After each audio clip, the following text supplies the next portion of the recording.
Okay, we've had about 12 minutes, maybe a little bit more.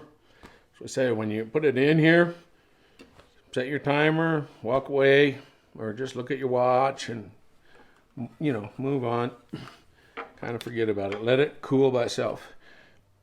So now let's pop it open, see what we've got. Could be a total surprise. Could be a wreck. Might be great.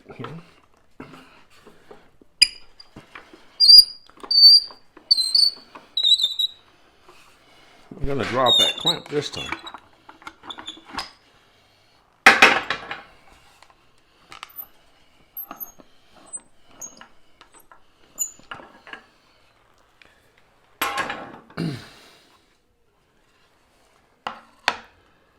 Okay, here goes.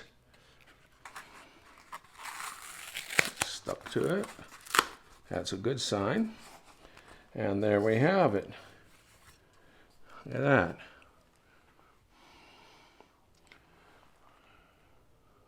That's a nice form on there. That's going to work just great. And that was done with just this bad stuff that people say you can't use.